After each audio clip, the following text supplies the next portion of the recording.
So, the primary purpose of any spiritual practice, as you well know, is awakening.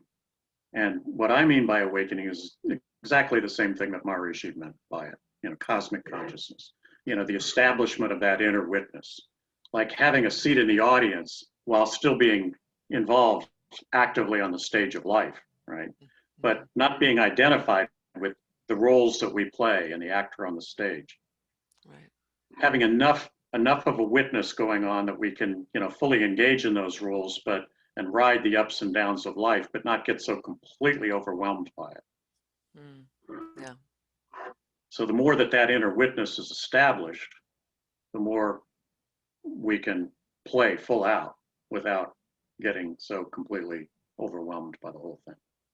Yeah. So, and the other thing is, of course, the experience of interconnectedness with all of the universe. And those are the two things that we're looking for. And any experience that we have, can be measured against, does it do either of those? Does it help to enliven or stabilize that inner witness, or, make us have that experience of our interconnectedness with all that is, in the same way that my arm is an extension of who I am.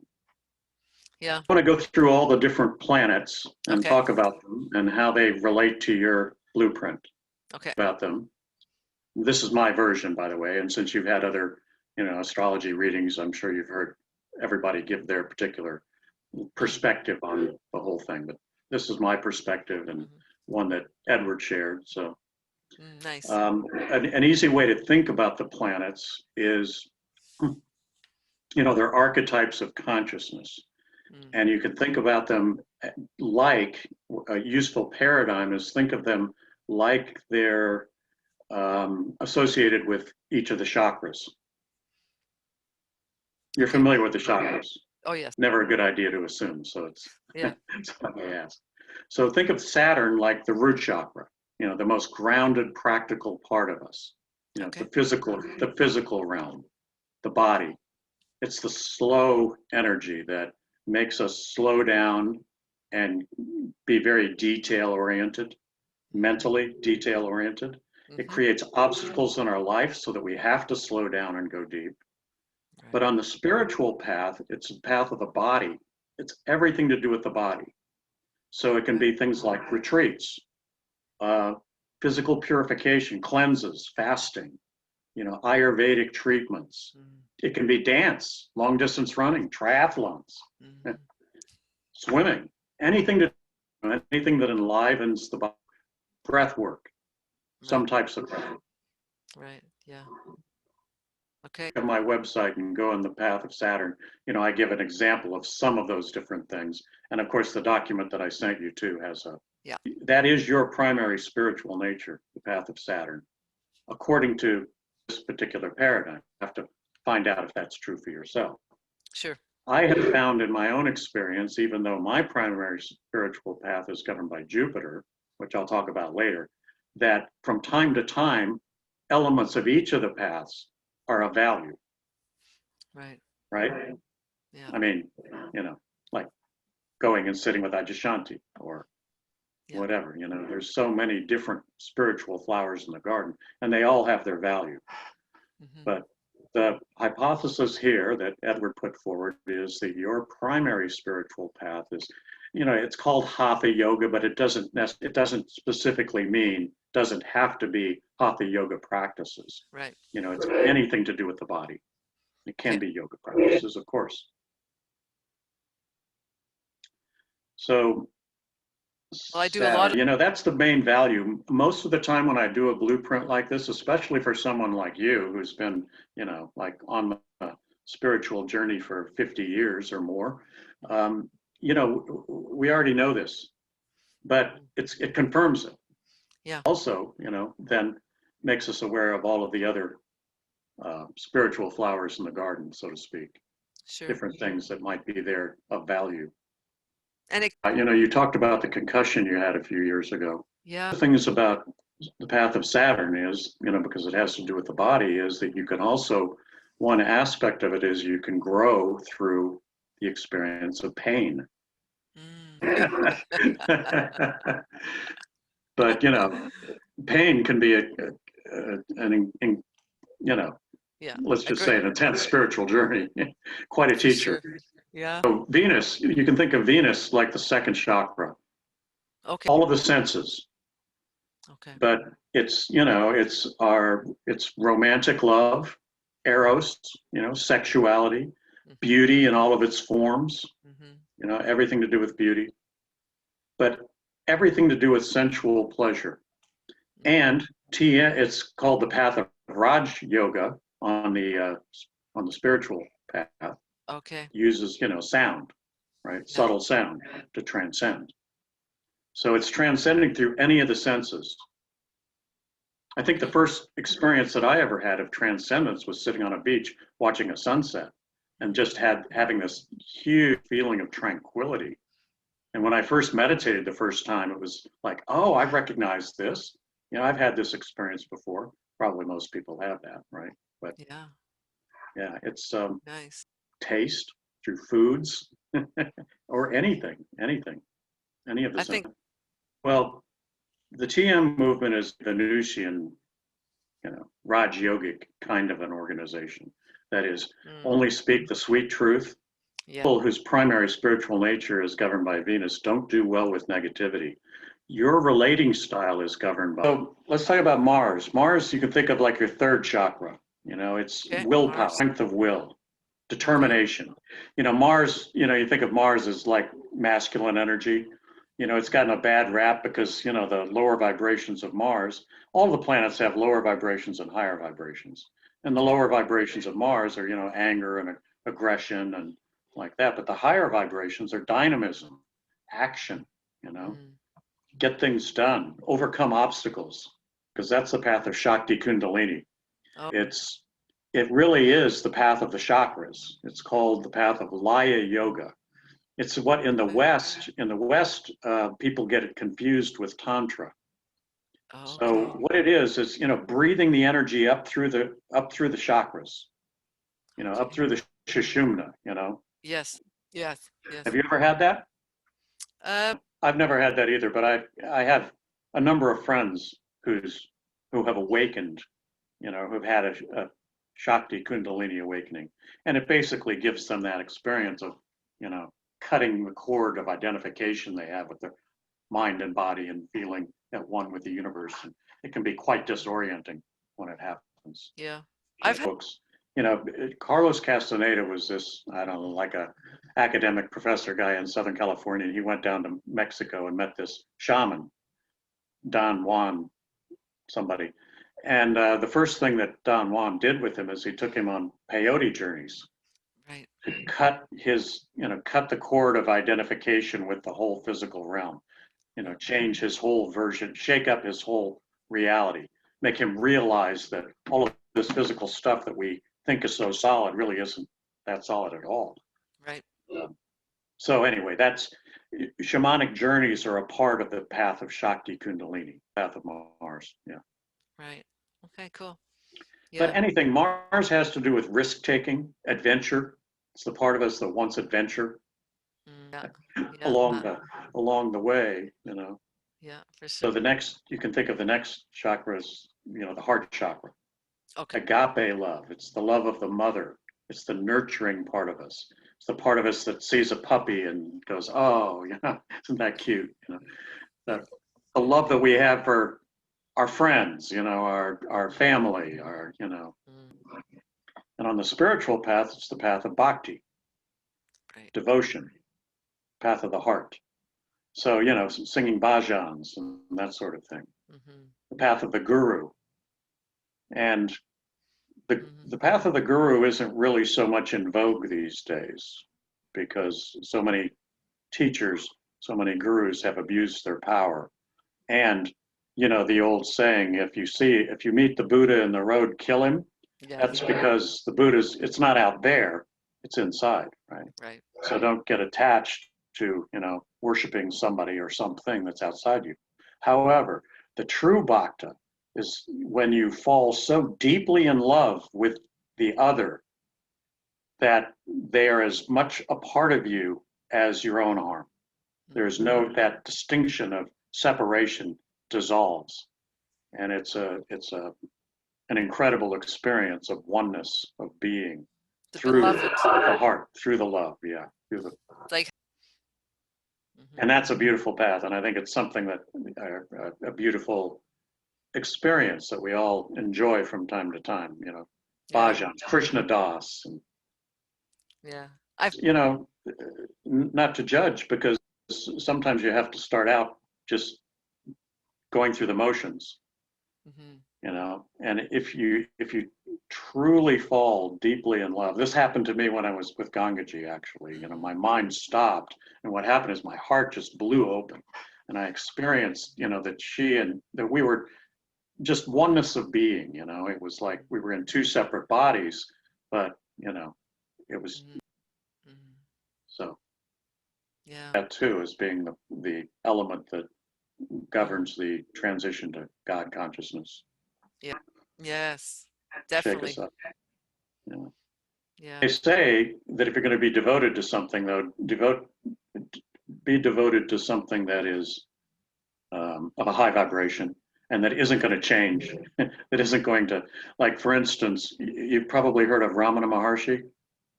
Yes. To a person, it can be to a mountain. It can be. Just the moon in your blueprint. So now you can think of Mercury like the throat chakra. okay. Language, intellect, it's discrimination. On the spiritual path, it's the path of discrimination. And that's self-inquiry. That's all of the Adyashanti, and it's what all of Gangaji and what all of these, you know, it's the crest jewel of discrimination, you know, was written by Shankara thousands of years ago, and it basically was discriminating between what is always there, which is awareness, and everything else that changes, thoughts and emotions and circumstances of life and the roles we play and all of that. So that's self-inquiry, which is Advaita Vedanta, the same thing. It is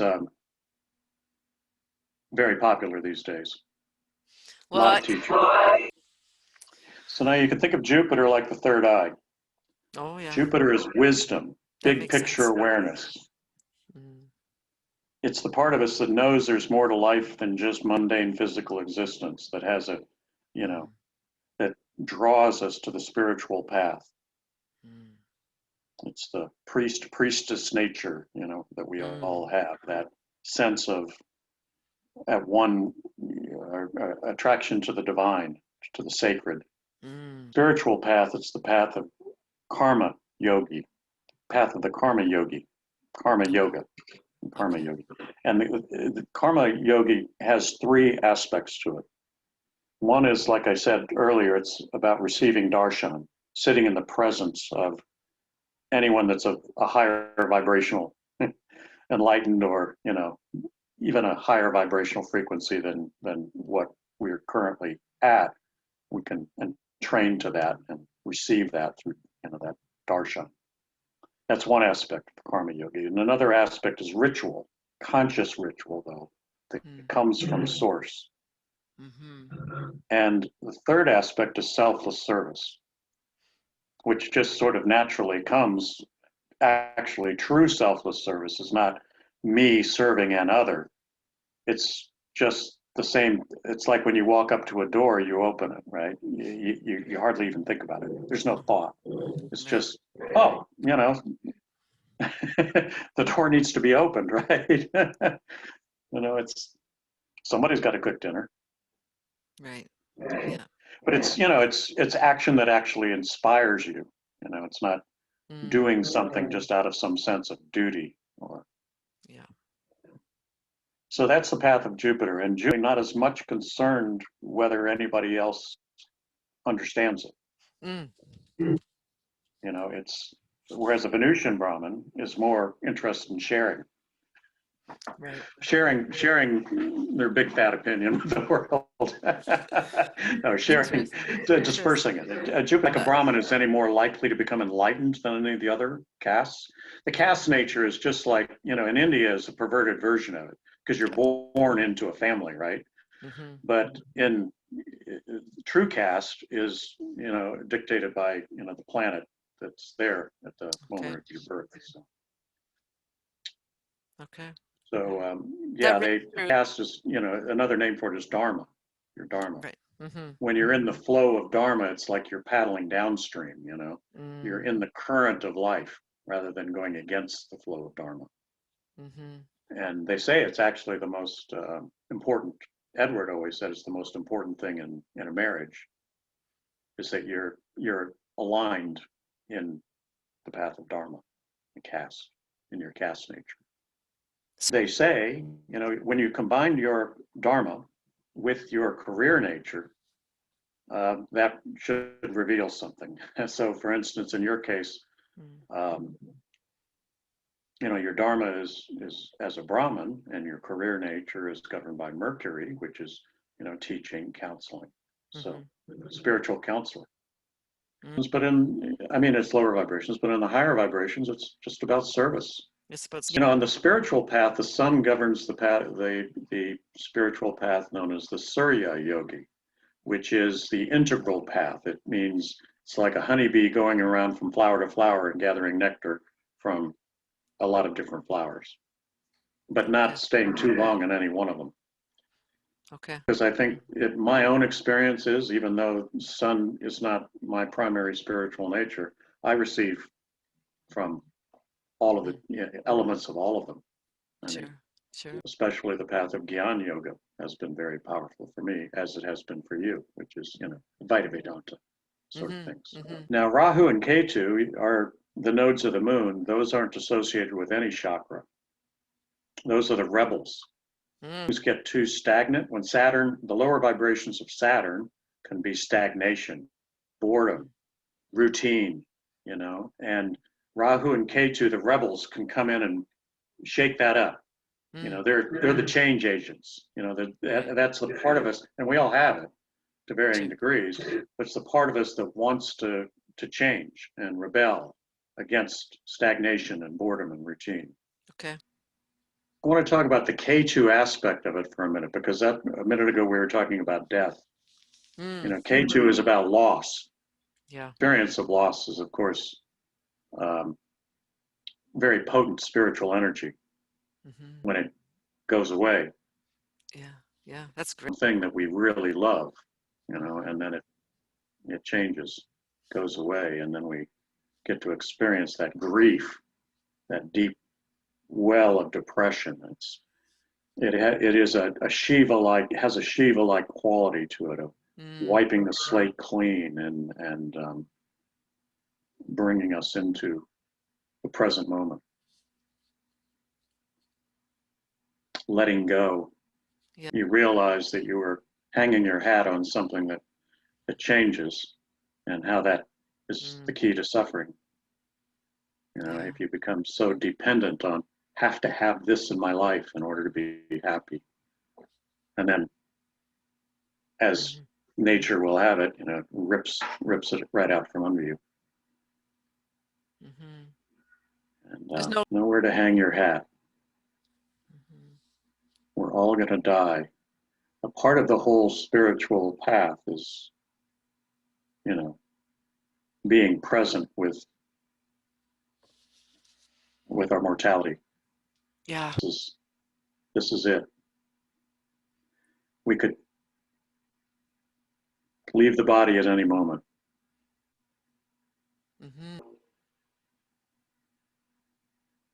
Yep.